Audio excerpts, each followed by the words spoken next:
अगर आप बिहार से हैं और बेरोजगार हैं तो इस वीडियो को जरूर देखिएगा और अपने बेरोजगार साथियों के पास भेजिएगा। स्वास्थ्य विभाग में मंगल पांडे ने बहुत बड़ा घोषणा कर दिया है। जी हां, 33,33,500 पदों पर मंगल पांडे ने, जो स्वास्थ्य मंत्री है बिहार सरकार का, उन्होंने घोषणा कर दिया है। और जितने भी पैरामेडिकल सेक्टर से जो लोग पढ़ाई करते थे और बेरोजगार बैठे हुए थे, उनको नौकरी नहीं मिल रहा था, अब मंगल पांडे जी ने क्या किया है, बहुत बड़ा घोषणा कर दिया है बिहार में भर्ती का। और वैकेंसी शुरू होने जा रही है, तुरंत उसका नोटिफिकेशन भी निकलने जा रहा है। हालांकि अभी जो बहाली निकली है ड्रेसर वगैरह का, ओटी असिस्टेंट का है, ईसीजी टेक्नीशियन का है, और भी बहुत सारे टेक्नीशियन का बहाली अभी फिलहाल चल रहा है, ड्रेसर का भी फिलहाल चल रहा है। उसके अलावा वो चल ही रहा था तब तक 33,500 के आसपास फिर से मंगल पांडे जी ने घोषणा किया है स्वास्थ्य विभाग में बम्पर बहाली कर।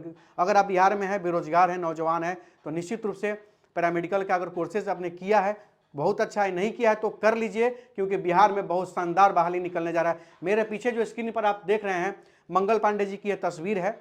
और मैं आप सभी बेरोजगार साथियों से यही कहना चाहता हूं कि अगर आप बेरोजगार हैं तो निश्चित रूप से एक बेरोजगार जो होता है हर प्रकार से सबके लिए भारी होता है। तो कहीं ना कहीं से अगर रोजगार छोटा ही क्यों ना हो, अगर मिल जाता है ना, तो पूरे परिवार क्या, पूरे समाज में उसकी प्रतिष्ठा बढ़ जाती है। तो इस मौका को खोना नहीं है। और मंगल पांडे जी ने किस किस पदों पर बहाली अभी निकालने जा रहे हैं, जो 33,500 के आसपास जो पद है, कौन कौन से पद पे बहाली होने जा रही है, आप इस वीडियो को देखिए। उस वीडियो में आपको बता रहा हूं कौन कौन से।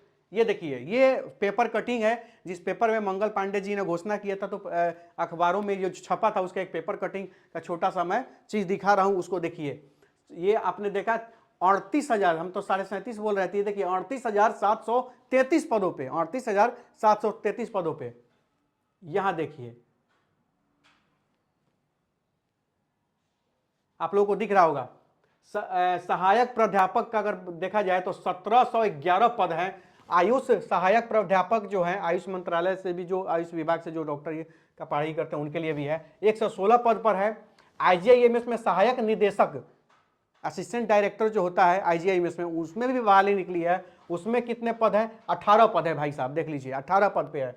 उसके बाद आप देख लीजिए विशेषज्ञ डॉक्टर, जो विशेषज्ञ डॉक्टर होते हैं, जैसे हड्डी रोग विशेषज्ञ होते हैं, कोई मतलब हृदय रोग विशेषज्ञ होता है, कोई आई स्पेशलिस्ट होता है, इन सब विशेषज्ञों में है। तो वो 3,623 पद है। सामान्य जनरल जो डॉक्टर होते हैं, सामान्य डॉक्टर जो है वो 667 पद पे है। दांत के डॉक्टर यानी कि डेंटल जिनको आप लोग कहते हैं, दांत के डॉक्टर जो है वो 808 पदों पे बहाली निकल रही है। फार्मासिस्ट, फार्मासिस्ट मतलब बी फार्मा डी फार्मा जो करके जो रहता है लोग, वो फार्मासिस्ट की जो बहाली होती है, फार्मासिस्ट के 2473 पद के फार्मासिस्ट पर बहाली होने जा रही है बिहार में। जी हाँ, बी फार्मा डी फार्मा वाला। उसके बाद परिध्यापक, परिध्यापक के पदों पर कितने बहाली है? 3,326 परिध्यापक का भर्ती होने जा रहा है इसमें। उसके बाद और मैं आप लोगों को बता रहा हूं, ये देखिए प्रयोगशाला से संबंधित जो बहाली होता है, जिसको लैब टेक्नीशियन वगैरह आप लोग बोलते हैं, उसमें कितने पद हैं? 2,969 पद पे लैब टेक्नीशियन का बहाली होने जा रहा है। एक्सरे टेक्नीशियन अगर देखिएगा तो एक्सरे टेक्नीशियन पे 1232 पदों पर एक्सरे टेक्नीशियन की बहाली आने जा रही है। ध्यान देके सुनिएगा इस वीडियो को, अपने सभी साथियों तक शेयर जरूर करिएगा। आगे है ओटी असिस्टेंट, जैसे ऑपरेशन थिएटर में जो डॉक्टर साहब को असिस्ट करते हैं, उन पदों पर भी बहाली आ रही है। जैसे कि आप सरकारी अस्पताल के किसी अनुमंडल अस्पताल में, रेफरल अस्पताल, या प्रखंड स्तरीय यानी कि पीएससी में है, या पंचायत स्तर यानी कि एपीएससी में अगर है, उप स्वास्थ्य केंद्र में है, या कहीं भी है जो डॉक्टर ऑपरेशन करते हैं, वहाँ एक असिस्टेंट वगैरह की जरूरत पड़ती है। तो असिस्टेंट जो होते हैं ना, ओटी असिस्टेंट, जिनको ऑपरेशन थिएटर के असिस्टेंट के रूप में वो काम करना होता है, उनके पदों की बहाली जो है ओटी असिस्टेंट में 1683 ओटी असिस्टेंट की बहाली आ रही है। ईसीजी टेक्नीशियन, ईसीजी जो दिल की बीमारी वगैरह में कुछ है कि नहीं है उसकी जो जानकारी ली जाती है, कुछ प्रॉब्लम अगर होता है, शॉक होता है, तो ईसीजी कराया जाता है। तो ईसीजी टेक्नीशियन का 242 ईसीजी टेक्नीशियन की बहाली होने जा रही है। उसके बाद आते हैं, चलिए यहाँ पे एएनएम, एएनएम जो आप लोग देखते हैं, जो ए ग्रेड की जो हमारी नर्सें होती हैं, बहनें होती हैं, उनकी भी पदों पर बहाली होने जा रही है। 10,709 पद एएनएम के कितने पदों पर बहाली होने जा रही है? 10,709 पद। उसके बाद देखिए ए ग्रेड की जो नर्स होती हैं, ए ग्रेड का जो नर्स होते हैं, उनकी भी बहाली होने जा रही है। तो ए ग्रेड के नर्स में 7,903 पदों पर ए ग्रेड का नर्स लोगों का भी बहाली होने जा रहा है। उसके बाद नर्सिंग स्टूडेंट का जो बहाली होने जा रहा है, कितने पदों पर है? 498 पद। उसके बाद देखिए आशा के इन पदों का होगा चयन, मतलब ग्रामीण आशा 21,009 पद ग्रामीण आशा का बहाली होने जा रहा है भाई लोग। एकदम ध्यान से दीजिएगा। जो हमारी बहनें गांव समाज में शादी हुआ है और बेरोजगार घर में बैठी रहती हैं, तो आप रोजगार कर सकते हैं, इससे सरकार को भी मदद कर सकते हैं, अपने परिवार को भी मदद कर सकते हैं। तो ग्रामीण आशा का 21,009 पदों पर बहाली आया है। उसके बाद देख लेंगे आशा फैसिलेटर। आशा फैसिलेटर जो होते हैं 10,050 पदों पर आशा फैसिलेटर का बहाली आया है।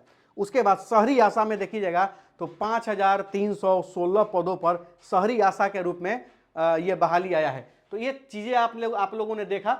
और सबसे बड़ी चीज़ है कि जो स्वास्थ्य मंत्री मंगल पांडे जी का बहुत ही शानदार प्रयास हुआ है, बहुत ही शानदार एक कार्य हुआ है। बेरोजगारी इतनी जल्दी तो मिटने वाली नहीं है, लेकिन कहा जाता है कि बैठ के अफसोस करने से बेहतर है कि कुछ प्रयास किया जाए।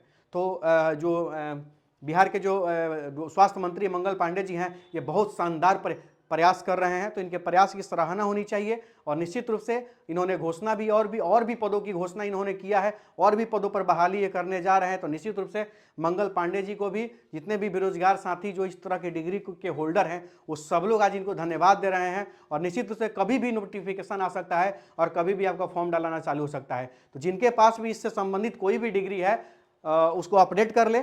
और सबसे बड़ी चीज़ है कि डॉक्यूमेंट वगैरह सब अपडेट कर ले। और आवासीय जाति आय प्रमाण पत्र हो, ये सब चीज़ हो, या जो जनरल कैटेगरी से आते हैं वो EWS वगैरह, ये सब बनवा करके अपने डॉक्यूमेंट बनवा करके ओके रखे। सरकार का नोटिफिकेशन कभी भी आ सकता है और एक मौका आपको मिल सकता है कि आप अपने बेरोजगारी को दूर कर सकते हैं।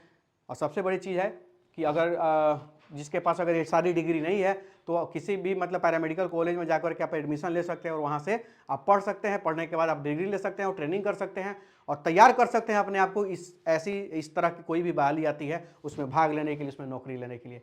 निश्चित रूप से पहले खुद को सशक्त करिए, खुद को मजबूत करिए, खुद को मेरिटोरियस बनाइए, खुद पढ़ाई करिए, सर्टिफिकेट लीजिए और निश्चित रूप से तैयार रहिए बहाली में भाग लेने की। क्योंकि बिहार सरकार के मंत्री मंगल पांडे जी बहुत शानदार तोहफा पूरे बिहार वासियों के लिए लेकर के आए हैं। और निश्चित रूप से पद पर तो बहुत सारे लोग बैठते हैं, लेकिन कुछ ऐसे लोग होते हैं जिनके वजह से उनको याद किया जाता है, उनका सम्मान किया जाता है। तो मंगल पांडे जी का जो काम है बहुत ही सराहनीय है, बहुत ही शानदार है। और निश्चित रूप से पांडे जी का बेटा है, नौकरी जबरदस्त देता है। तो ये पांडे जी का परिचय है। तो निश्चित रूप से आप सभी इस वीडियो को अधिक से अधिक शेयर करके अपने साथियों के पास, अपने संबंधियों के पास, अपने जानकारों के पास, बेरोजगार साथियों के पास इसको भेजें और निश्चित रूप से पढ़ाई करें और बढ़िया से पढ़ाई करें, डिग्री ले और बढ़िया से ट्रेनिंग करें और अपने आप को अच्छा और मजबूत कैंडिडेट बना करके इस बहाली में आप लोग भाग ले सकते हैं। बहुत बहुत धन्यवाद, प्रणाम, जय बिहार।